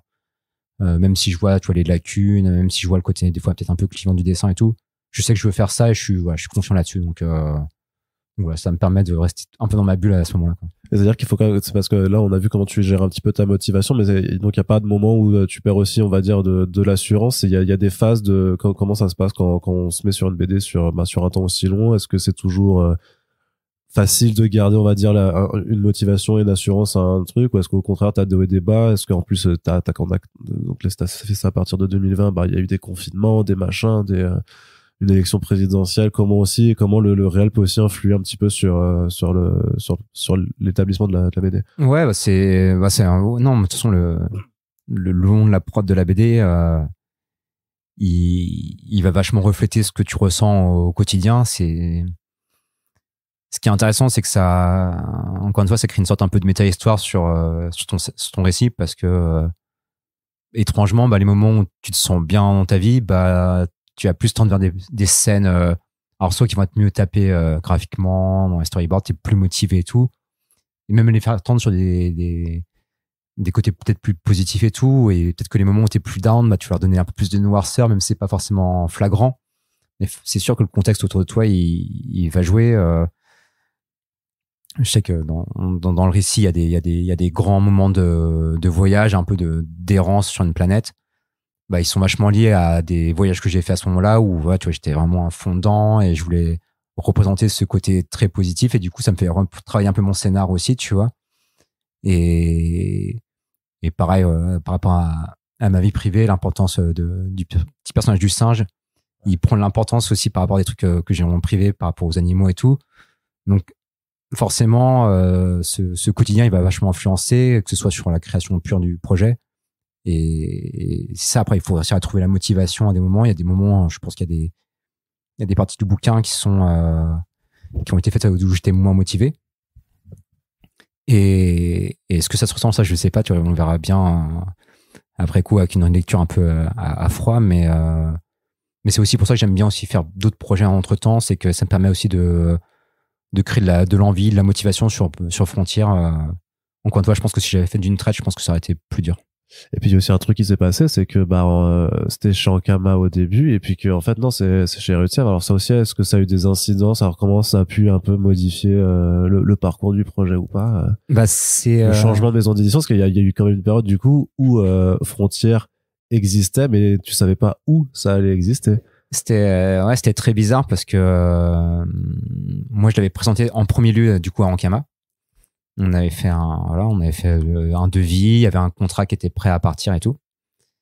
Et entre-temps, bah, il y avait tout un peu la tractation du changement d'éditeur, il y avait déjà des discussions à ce niveau-là. Et du coup, bah, j'ai un peu je me suis vachement retenu, je me suis dit bon, est-ce que je le signe maintenant? Est-ce que je le signe plus tard? Mais à ce moment-là, on savait pas du tout ce qu'on allait faire, hein. Si ça se trouve, c'était la fin du label à ce moment-là, donc c'était un peu un pari en me disant bon, ok, je repousse toujours un peu la signature en me disant bon, Est-ce que ça vaut le coup? Il y a des moments dans ma tête, j'étais genre, allez, je signe maintenant. Là, il y a des gens qui sont prêts à me signer, donc je le fais le temps qu'il est encore temps. Puis il y a d'autres jours, je me disais, non, peut-être qu'il faut attendre par rapport à tout ce qui se passait en interne. Et finalement, je suis content d'avoir attendu de le signer quand on arrivait chez Rutsafe parce que sinon, tu aurais été contraint de le publier chez Ankama. Alors, il y aura peut-être eu des discussions pour dire, OK, on récupère le contrat et trucs comme ça. Mais ce qui a été bien de ne pas le signer, c'est aussi que quand on arrivait chez Rue-de-Sèvres, j'ai pu dire, moi, j'ai ce projet-là. Et si on se met en partenariat avec vous, on peut signer ce projet-là, il est prêt à partir en prod. Et voilà, c'est un côté un peu, quand on arrivait chez eux, il y avait ce côté un peu, présenter un catalogue de futurs projets et c'est plus attrayant que, et je veux dire, on est là et on sait pas trop, mais vous allez voir, ça va être bien. C'est ça, ou même de dire, on signe chez vous, mais par contre, moi, en attendant, pendant 2 ans, je bosse encore pour Ankama sur un projet, donc, tu vois. Donc, finalement, c'est bien goupillé, mais c'est bien goupillé un peu, je dirais pas au hasard, mais voilà, c'était un pari, j'avais pas forcément de plan en tête, tu vois, OK, on a eu la chance de pouvoir faire que tous les timings soient bien coordonnés, mais sinon, ça a pu être très différent, ouais. Ouais, parce que je sais pas comment tu as pu gérer le stress que ça pouvait représenter cette situation. Peut-être que tu pensais pas, tu disais parce que t'es aussi éditeur en fait, depuis 2019 justement, vous êtes à 4 à être éditeur au Labé 119, donc ouais, t'es l'éditeur de ton propre projet, t'es comment on gère aussi alors. C'est ça, c'est que le truc qui était intéressant, c'est que j'avais une vision justement sur ce qui se passait, je savais comment ça allait plus ou moins évoluer. Je pense que tu vois, si j'avais été un auteur indépendant en dehors des tractations, j'aurais pas compris pourquoi on me dit non, attends pour signer, peut-être qu'il va se passer un truc, on sait pas trop. Là au moins je savais ce qui se passait, donc c'était un petit peu flippant, mais en même temps je savais que j'avais toutes les informations nécessaires pour prendre mes décisions au moment venu. Et encore une fois, tu vois, le fait d'avoir des jobs extra à côté, c'est pas même aussi de relativiser, même financièrement de se tenir à flot, de dire OK, il y a toujours des trucs qui tournent et tout, en attendant que ce truc, je pouvais me permettre de mettre ce projet en pause au niveau de la signature pendant plusieurs mois parce que j'avais des trucs aussi à côté, quoi. Donc c'était j'avais cette sérénité qui était quand même intéressante. Et alors, le truc, c'est que Frontier, on savait que ça existait depuis pas mal de temps. Moi, je me rappelle, il y avait même une couverture que tu avais présentée. Donc, ça aussi, c'est à quel moment, en fait, on se sent assez, pas forcément confiant, mais on sait que le projet va réellement se faire. Donc, à quel moment on lui donne un titre? Est-ce qu'il était là depuis le départ? Et à quel moment aussi tu te mets sur la couverture pour dire, parce que ça fait partie aussi de la vie de l'album, hein. Faut communiquer dessus, faut dire que ça existe et faut que les gens, ils aient une attente. Donc, à quel moment on fait ça? À quel moment on balance la couve, le titre, tout ça? Et, bon. C'est dur à trouver le timing pour annoncer officiellement un projet parce que tu as envie d'en parler, tu es excité par ton projet, tu sais que c'est le truc qui va te suivre pendant plusieurs années, donc t'as envie de le partager, t'as envie que les gens à ce moment-là effectivement réagissent un peu à l'annonce. En même temps, c'est dur de le présenter trop tôt parce que tu te dis bon OK, salut les gars, il y a ce projet-là qui sortira, mais par contre ce sera dans X années et t'as peur que espèce de petite la micro hype, que l'intérêt du projet s'étiole au fur et à mesure des mois et des années. Donc je suis un peu, quand je l'ai vraiment annoncé officiellement, c'était peut-être il y a 1 an et demi, un truc comme ça. Je pense qu'à ce moment-là, je pensais le sortir un petit peu plus tôt aussi. Donc c'est vrai que moi je trouvais que c'est bien de viser, tu vois, on va dire 1 an avant la sortie du projet, 1 an et demi avant la sortie du projet. Je trouve que ça reste un timing qui reste bien pour pouvoir continuer à communiquer dessus doucement, et surtout que les quelques mois avant la sortie, tu remets à bloc de communication sur le projet, donc c'est important. Après, moi j'aimais bien aussi l'annoncer comme un peu en avance parce que ça me permettait aussi de, tu vois, sur mes réseaux sociaux, de communiquer un peu dessus, tu vois, de poster des images de temps en temps, c'est quand même agréable. De partager un peu son process, de maintenir en vie un peu ses réseaux sociaux, tu vois, alors que si t'es vraiment en mode super sous-marin jusqu'à la sortie du projet, tu sais que tu te dis putain, pendant 3 ans je vais rien mettre, les gens ils vont pas voir, tu crées pas de l'attente peut-être, c'est ça. Et après en soi, est-ce que c'est grave, tu vois, est-ce qu'on n'est pas non plus aussi un peu emprisonné des réseaux sociaux? Ça c'est un autre débat, mais c'est vrai que quand t'es dans ta prod, mettre une petite image sur internet et puis les gens sont c'est cool, ça a l'air chouette, quand est-ce que ça sort, ça donne un petit boost. C'est quand même tu vois, tu les prends partout où c'est possible, les petits coups de motivation. Donc, c'est chouette. Parce que du coup sur l'ensemble parce que c'est long de faire une BD de 180 pages, c'est quoi le moment le plus difficile? Alors c'est quand t'arrives à la moitié, que tu dis cool, j'ai déjà fait la moitié, mais tu fais oh vas-y, il me reste encore toute l'autre à faire. Ouais, je pense que la moitié c'est vraiment le moment le pire, parce que le début t'es excité par le projet, tout est nouveau et t'as une sorte d'énergie. Moi je sais, quand j'avais fait les 2 premières scènes, j'avais l'impression de les avoir fait hyper rapidement. Je dis putain, j'ai déjà fait 15 pages. C'est génial, ça va rouler et tout. Puis t'avances, et puis il y a un moment où t'es vraiment dans la prod, t'es vraiment dans la routine du projet, et tu vois, t'es à 80 pages et tu dis ok, il m'en reste encore 100 derrière. Et là, ouais, ça te file le tournis et tu dis putain, je suis même pas à la moitié, c'est dur, quoi. Donc c'est vraiment la partie la plus complexe. Et c'est vrai que de 100 à 150 pages, c'est vraiment la partie où t'es vraiment, tu souffles un peu, parce que t'as l'impression d'avoir bossé déjà énormément dessus et il t'en reste encore beaucoup à faire. Et c'est vrai que quand tu dépasses 150, là, tu commences à avoir un peu le bout, quoi. Et là, ça devient un peu remotivant par rapport à ce niveau-là, quoi. Mais c'est ça, c'est-à-dire que tu ressens genre du blocage même, ou de la fatigue physique, alors et comment on fait pour pas passer au-dessus? Parce que je suis pas sûr que les gens se rendent compte que je crois que vous êtes beaucoup à ressentir ça de toute façon, surtout quand vous partez voilà sur des albums hyper longs. Du blocage, pas forcément, parce que moi j'étais quand même toujours excité par rapport à mon scénar. Comme je racontais avant, tu vois, vu que c'est très mouvant, je me disais tiens, cette scène-là j'avais pas pensé, je vais la mettre après, ça va être cool à dessiner, donc j'ai hâte d'y être. Je pense que c'est surtout une sorte de fatigue physique et ce sentiment un peu routinier, en fait, qui commence à se créer, en fait. C'est où t'as l'impression que chaque semaine se ressemble, ou chaque semaine c'est hop, rebelote, mon ancrage, ma couleur, machin et tout. Il y a ce côté vraiment très très quotidien, mais pas forcément agréable, qui se crée. Et après, comment sortir de ça? Il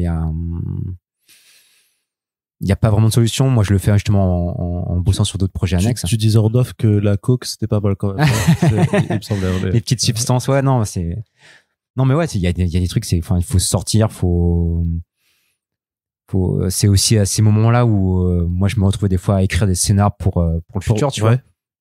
Oui, parce que c'est vrai que pendant toute la gestation de Frontier, j'imagine que peut-être qu'on fera des podcasts dessus plus tard, mais qu'il y a d'autres idées, d'autres albums. C'est ça, c'est qu'il y a un moment, il y a presque un truc un peu zarbi où ouais, tu te dis allez, justement pour passer un peu ce côté un peu lassitude, tu dis ok, je me permets une demi-journée où je fais carrément autre chose, j'écris d'autres trucs, je fais d'autres types de dessins, et d'un coup t'es vachement excité par ce que tu fais en off, qui a rien à voir par rapport à ton projet, qui a pas d'utilité directe. Et à ce moment-là tu te dis putain merde, je vais devoir retourner sur mon projet sur Frontier après. Et il y a t'as un côté un peu un doute, tu te dis est-ce que je l'aime vraiment, ce projet Frontier et tout? Est-ce que je suis pas plus excité par bosser sur ce nouveau truc que je suis en train de développer? Et ça, c'est des vraies périodes de doute, tu vois, vraiment, tu te dis est-ce que je me suis pas embarqué dans une aventure qui finalement me motive pas suffisamment? Donc, qui était trop ambitieuse peut-être. C'est ça, tu dis ouais, peut-être que viser 200 pages c'était peut-être un peu too much. Est-ce que finalement faire de la SF pendant 200 pages, c'est vraiment ça que j'avais envie de faire? Parce que j'avais pas vraiment envie de dessiner des vaisseaux et des planètes pendant 200 pages, alors que dessiner un petit chevalier dans une forêt, ça me fait vachement plus triper. Et finalement, en fait, tu t'aperçois que c'est juste un peu juste se permettre d'aller voir un petit peu ailleurs pendant un petit instant. C'est agréable, mais en même temps, tu sais que c'est juste le côté un peu nouveauté qui est agréable sur le moment. Et le fait de revenir sur le projet marathon, finalement, tu retrouves du plaisir aussi dedans. Mais ouais, il y a pas vraiment de solution claire, et c'est juste c'est alterner entre ces différents sentiments de j'aime ce projet, je l'aime plus, je l'aime. Enfin, et ça, il faut réussir à je pense à se cadrer. Ouais. Dans le sens où il faut pas lâcher le projet trop longtemps, tu vois, te dire ok, je fais une pause de 3-4 semaines. Parce que là, sinon tu perds tes repères. J'ai l'impression que tu perdrais vachement de beaucoup de choses. Et c'est vrai que c'est bien justement c'est bien un petit peu d'avoir un peu une mini pression par rapport aux deadlines, par rapport à la responsabilité aussi que tu donnes sur ton projet, tu vois. Je trouve que c'est les projets qui vont s'éterniser pendant des années, je trouve ça hyper risqué parce que justement, c'est vraiment le risque à se perdre, à partir dans d'autres choses et tout, et à laisser tomber ton projet. Alors, là, ce serait compliqué parce qu'il y a quand même un contrat et tout, tu vois, mais sérieux, t'as des gens qui disent, bah non, j'y arrive plus, rupture de contrat, et puis, tu vois, tant pis, tu vois, on arrête. Donc, il faut réussir à alterner entre ces petits moments de doute qui sont normaux, je pense, mais savoir aussi un peu rebondir dessus, dire non, vas-y, remets-toi au boulot, donc tu vas te reforcer pendant 2-3 jours à te remettre dans le bain, et puis après ça repart. Des fois moi ça va être aussi remater plein de récits de SF, relire des bouquins qui vont me filer des idées, qui vont me dire tiens c'est cool quand même ce qu'ils font, j'ai envie de faire un peu pareil. Ou des fois au contraire lire des trucs complètement différents de la SF pour se sortir un peu du truc. Comme ça quand tu reviens sur ton projet de SF, bah t'es excité de redécouvrir cet univers là quoi. Donc c'est plein de micros exercices mentaux pour conserver la motivation, mais c'est pas facile tous les jours. Et alors, on reparlera de tes choix d'ambiance et de couleurs dans le second épisode, mais juste d'un point de vue technique, la mise en couleur, c'est difficile, ça prend beaucoup de temps ou c'est quelque chose qui va très vite par rapport à où on sait que l'ancrage c'est plus minutieux, faut pas se louper, tout ça. C'est sans entrer en détail, moi c'est la partie que j'aime le moins. Ok. Pas tant par le résultat parce que je suis content de voir ma planche finie, tu vois, avec les couleurs, les ambiances et tout. Mais c'est une période qui est pour le coup qui est très très très lassante et laborieuse. Enfin, en tout cas, mon process à moi, faut vraiment imaginer ça comme les trucs pour enfants où tu avais les dessins avec les numéros et tu devais colorier les numéros. C'est ça sur 200 pages.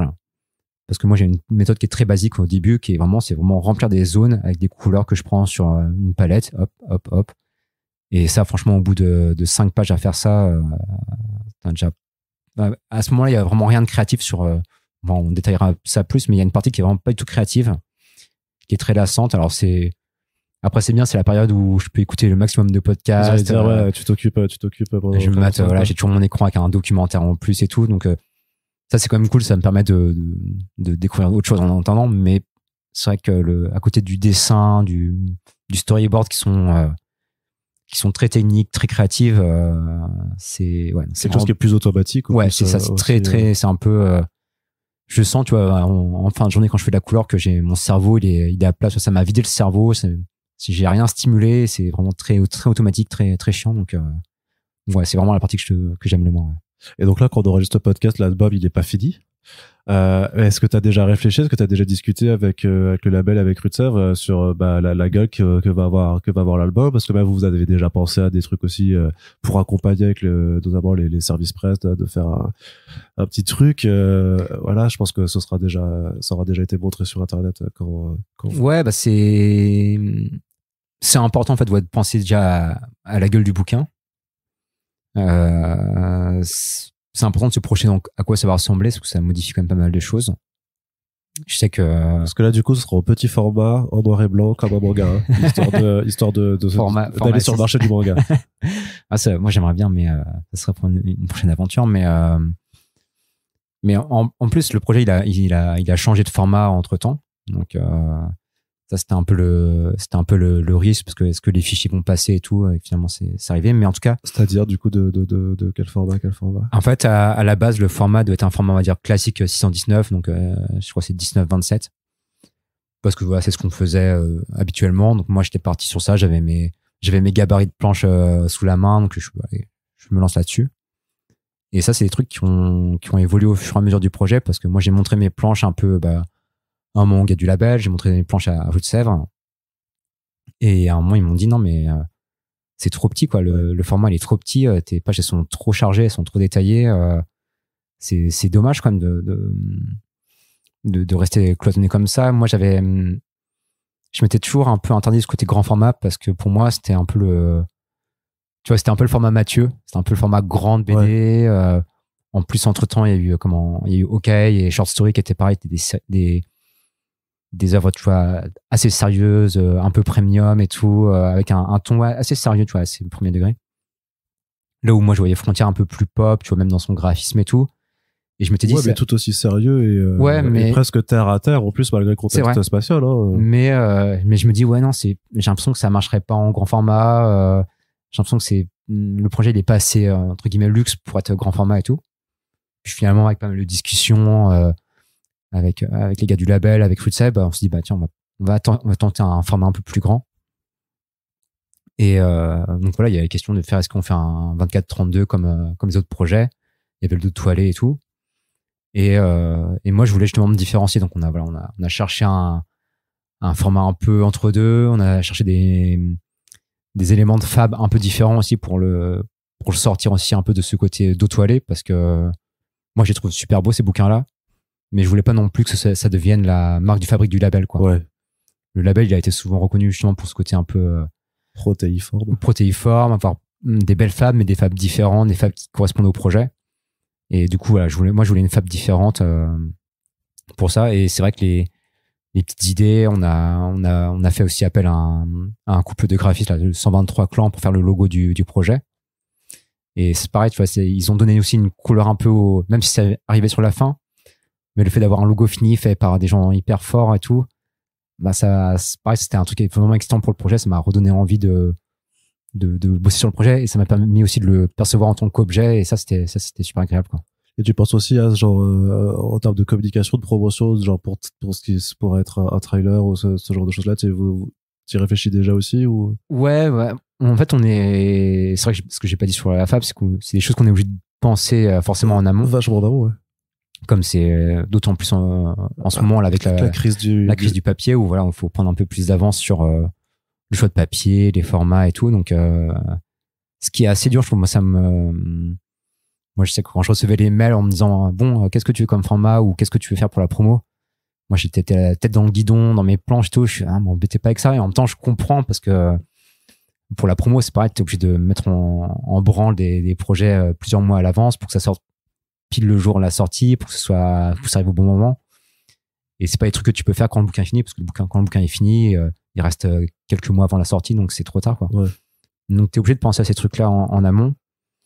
Et c'est à la fois excitant parce que ça rend le projet concret dans oui, ça devient un bouquin qui va se vendre, qui va être mis dans un cycle commercial. Mais en même temps, c'est vrai que toi, moi j'ai la tête dans comment je vais gérer tel dialogue, tel découpage. Donc c'est assez dur en fait à ce moment-là de se dissocier, de voir le projet comme un objet éditorial et voir le projet comme un objet créatif, tu vois. Donc, mais il faut penser aux deux en même temps. Dire que l'éditeur et l'artiste n'arrivent pas forcément à se répondre, alors. Ouais, c'est ça. Et il y a ce côté où ton cerveau, c'est dur de faire le switch entre les deux. C'est d'un coup tu passes de l'éditeur qui prend des décisions de loin, avec des choix plus commerciaux, puis le lendemain tu dois penser en tant que petit artiste dans ton coin qui réfléchit à ces thématiques, et c'est un peu zarbi, tu vois, de switcher de l'un à l'autre. Alors bien sûr j'ai de l'aide des gars du label, de Fruitseb et tout, même si à la fin souvent c'est moi qui va un peu qui valide et qui va un peu faire le choix final. Mais ouais, c'est vrai que pour la promo on a des trucs en tête, on prépare des choses qui sont hyper excitantes et tout, mais c'est vrai que les concevoir en même temps que les planches, c'est assez compliqué, ouais. D'accord. Et cette idée donc je sais pas comment t'appelles ça, du viewer. Ouais, du Viewmaster, ouais. Du Viewmaster, merci. Donc où tu regardes dans un petit boîtier en fait, et que tu vois justement des paysages ou des passages de ta BD qui apparaissent en 3D, en fait. Ouais. Ça c'est venu d'où alors, cette idée? Je pense que ça vient de Run. Encore comme souvent. En fait, on avait réfléchi. Alors je sais pas trop, moi je m'en rends pas trop compte, mais je sais que peut-être en manga ça se fait pas mal d'avoir des kits presse vraiment avec un côté un peu objet et tout. Ouais, ça sur les gros lancements, ouais. Parfois ils font des trucs, non, j'ai pas d'exemple sur moi à te montrer, mais je sais que parfois oui, ils font des pour Jujutsu Kaisen, il y avait des faux parchemins, des faux trucs d'ésotérisme et tout ça. Pour Shangri-La Frontière, ils avaient fabriqué une fausse jaquette de jeu vidéo, genre un boîtier avec même un faux disque en carton à l'intérieur pour vraiment faire le truc, tu vois. Donc ouais, parfois ils sont très voilà, il y a ce petit truc là. Je sais que ça se fait pas mal aussi dans le jeu vidéo et tout.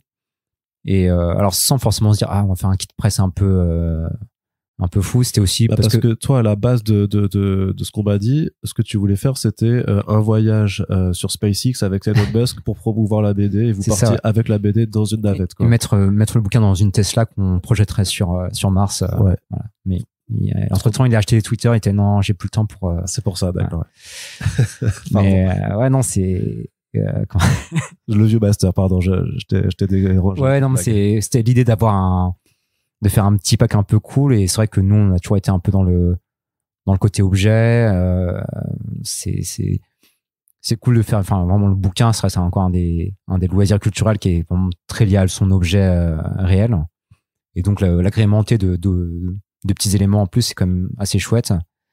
Et trouver des trucs qui sont un peu intradigétiques par rapport à l'univers, par rapport aux références. Et Shake Run m'avait parlé de ces petits objets. Moi, je connaissais ça de loin, mais j'en avais jamais eu personnellement. Donc, il m'en a montré. Puis en plus, il s'avère qu'on connaît quelqu'un, un Grégos, qui est un mec qui bosse dans la 3D, qui sait monter des images en 3D. Donc voilà, il y avait tout qui se combinait un peu pour se dire, ah tiens, ça peut être une idée assez cool. Et c'est presque un objet qu'on avait envie de faire, mais ne serait-ce que rien que pour nous, tu vois. Ouais. Parce que ça nous avait trippé d'avoir des images en 3D, de commander ce petit boîtier qui est un peu rétro, parce que c'est vraiment un objet très rétro. Ouais. Donc en fait, c'est plein de petits objets des fois qu'on a en tête, et on se dit, mais comment on pourrait les intégrer autour d'un projet, autour de la promo, pour que ce soit logique. Et c'est un peu des petits caprices d'enfants, tu vois, mais voilà, c'est assez cool à faire, quoi. Ouais, c'est parce que vous faites plaisir aussi. Voilà, exactement, sur plaisir autour des projets, ouais. Et en plus, j'imagine que tu aurais pu faire, enfin, tu pourrais, ou peut-être que c'est en projet à l'heure où on enregistre, mais faire des pins, parce qu'il y a des mascottes de nouveau dans ce bouquin. Enfin, le Goku, s'il n'y a pas un pins Goku, ouais, tu ne viens plus dans ce podcast, hein, c'est tout. Voilà. Les pins, alors là, je sais pas comme le podcast sera diffusé un peu plus tard, mais c'est un truc que je veux faire, mais comme je te disais avant, c'est quand on n'était pas, j'ai dit, ça serait bien de faire des pins. Je dis, ok, je vais devoir un peu me bloquer ma journée pour pouvoir faire des visuels de pins et tout. C'est vrai que sur le moment, c'est pas une priorité, donc voilà. J'espère que au moment où que le podcast sera sorti, on aura réussi à les faire. Mais en tout cas, c'est clairement, c'est des envies qu'on a envie d'avoir, quoi. D'accord. Et donc là, à l'heure où on conclut cette première partie, c'est une question miroir vraiment à la toute première que je t'ai posée en début d'émission. C'est un peu ton appréhension générale, c'est comment tu ressens un peu comment ça va se passer du coup les 3 prochains mois, enfin même 4, parce que ça sort en avril si je me trompe pas. Ouais, c'est ça. Ouais. Donc c'est ça, c'est que c'est dans 4 mois. Et alors comment est-ce que tu anticipes un peu les 4 prochains mois? T'as 10 planches à finir. Alors que tu vas finir juste après les fêtes de fin d'année. C'est ça, ouais. J'espère en janvier. Ce qui est agréable, c'est que je commence à voir vraiment à quoi va ressembler l'objet. J'ai commencé à avoir des réunions commerciales avec les équipes de Rudcep pour un peu teaser le projet, voir comment on va le vendre et tout. Et il y a un côté très excitant, voir les gens motivés par rapport au projet et tout. Ils l'ont tous lu ou pas encore? Une bonne partie, ouais. Ouais, ok. Et bon, après voilà, les avis sont enfin pas qu'ils me mentent ou quoi, mais voilà, ils sont à ce moment du projet, forcément tout le monde se motive et tout le monde est un peu excité par le projet. Donc il y a une émulation, on est bientôt proche de la sortie, donc c'est hyper cool. Mais je sais qu'il y a la grosse passe de relecture de dialogue qui va arriver sûrement en janvier, qui là me fait un peu peur parce que c'est assez crucial. C'est vraiment le moment où c'est vraiment le grand coup de polish sur le projet qui va permettre de tout harmoniser, de bien extrapoler les idées, les thématiques du projet, et ça va arriver dans quelques semaines. Ça me fait un peu peur. J'espère que ça va bien se passer, quoi. Tu le fais tout seul ou tu le fais Non, je le fais avec les autres, avec Ron, Mathieu et Florent. À ce moment-là, j'ai presque envie de leur dire. Vous faites un table reading ou quoi? Comment? Vous faites une sorte de table reading où vous reprenez les planches une à une et vous lisez tout et puis vous dites non, bah ça marche. C'est ça, ouais. On fonctionne un peu comme ça. Moi, je leur envoie un PDF et ils mettent des petites annotations sur toutes les bulles, tu vois, comme des petits post-it. Donc ouais, tu vois, des fois j'ai presque envie de leur dire allez-y les gars, faites des corrections, je vous les valide d'avance parce que je sais qu'ils auront un avis éclairé et avec du recul, tu vois. C'est ça aussi qui est bien, c'est qu'ils auront un avis sans être trop biaisé. Moi, j'ai trop la tête dans le guidon par rapport à ce que je raconte. Il y a des thématiques que j'ai l'impression qui sont claires alors qu'elles sont peut-être pas forcément claires. Il y a même des fois des moments où j'ai l'impression d'avoir raconté un truc, mais en fait, je l'ai pas forcément très bien expliqué, donc, ou inversement, mais en tout cas, j'ai pas du tout une vision qui est claire du projet. Et du coup, j'ai besoin d'avoir un regard extérieur pour cette relecture. Et ouais, j'ai presque envie de leur dire, faites les corrections, je vous suis, et puis voilà, je vous fais confiance, quoi.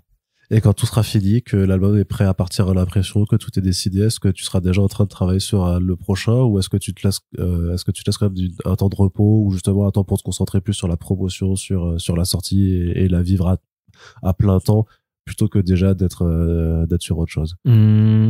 Pour la promotion, je vais pas forcément me bloquer du temps. Bien sûr, j'y pense parce qu'il y aura sûrement des dédicaces, des trucs comme ça. Je vais un peu prendre ça comme ça vient. Moi, de toute façon, depuis des années, là, je réduis quand même pas mal tout ce qui est un peu sorti dédicace. J'essaie plus de sélectionner vraiment les trucs importants. Là, au début de carrière, je répondais oui à tout parce que j'étais à fond. Mais là, en ce moment, j'ai plus l'énergie forcément pour faire ça tous les week-ends et toutes les semaines. Donc voilà, je vais faire un petit peu de promo, mais je pense que je bosserai quand même à côté. Après, est-ce que je me prends un peu de pause? On va voir. Je sais pas encore. Là, je pense déjà un peu à la suite. Je sais que j'en ai déjà parlé un peu notamment avec Mathieu, mais le spin-off sur Goku, du coup, c'est ça? Ouais, c'est ça. Ouais, le fameux. Non, mais c'est ce que je me dis toujours, c'est que j'attends de voir quand le projet sera fini. Tu vois, quand je vais envoyer le dernier fichier imprimeur, qu'il y aura plus rien à faire sur Frontier, je verrai dans quel état d'esprit je suis. Ça, c'est est-ce que t'es soulagé, est-ce que t'es exténué, est-ce que tu te dis plus jamais ça? Est-ce que tu vois, je me dirais à ce moment-là, genre, ce sera sûrement, tu vois, genre en février ou un truc comme ça. Je dirais, est-ce que je suis crevé? Déjà février, t'auras la crève si tu vas en Angoulême, ça c'est sûr. Ouais, un petit Covid, une petite crève, donc je pense que je serais plus envie de bosser, mais ouais, est-ce que à ce moment-là, je me dirais, vas-y, non, je me prends ne serait-ce qu'une semaine pour rien foutre et puis décompresser, ou peut-être qu'à ce moment-là, j'aurais déjà évoqué un bout d'histoire avec au gars du label et ils vont me dire c'est génial, et je serais peut-être excité par bosser sur ce projet-là. Et pareil pour la suite, en fait là j'ai plusieurs pistes en tête de projets, mais pour le moment je me fixe pas sur une, et je me dis justement je verrai dans quel état d'esprit je suis l'année prochaine, enfin en février, en me disant peut-être qu'à ce moment-là j'aurais vraiment envie de faire ce projet-là, ou inversement un autre. Enfin voilà, c'est là, pour le moment, je me concentre vraiment sur vraiment finir mes dernières pages. C'est le plus important, c'est de pas louper le coche de la deadline, parce que si tu loupes la date de l'imprimeur, tu repousses tout, et là, c'est vraiment la date qui est impossible qui est possible à repousser, bien sûr. Ouais, mais qui fait plein de contraintes. Qui fait plein de contraintes, donc j'ai pas envie de ces contraintes-là, donc voilà, j'essaie de. Mais je sais que des fois j'en parlais là, les mois début en septembre, tout, où je parlais un peu aux autres, je dis tout. J'aimerais bien bosser sur tel univers et tout. Ils font tout, c'est intéressant. Puis je sais que Ron m'avait dit en ce moment, te prends pas la tête, concentre-toi sur la fin de Frontier, et puis toutes tes idées sont intéressantes, mais on en reparlera quand tu seras un peu plus dispo, quoi. Ouais, c'est ça, reste cadré quand même pour pas. Parce que sinon, c'est trop risqué. Il a bien fait de me dire ça, quoi. Ok, très bien.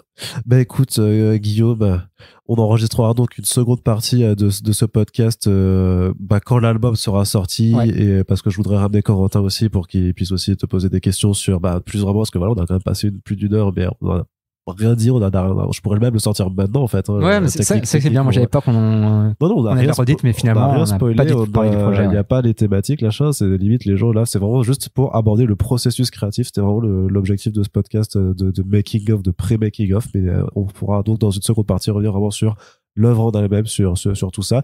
Mais j'espère donc que le concept vous a plu.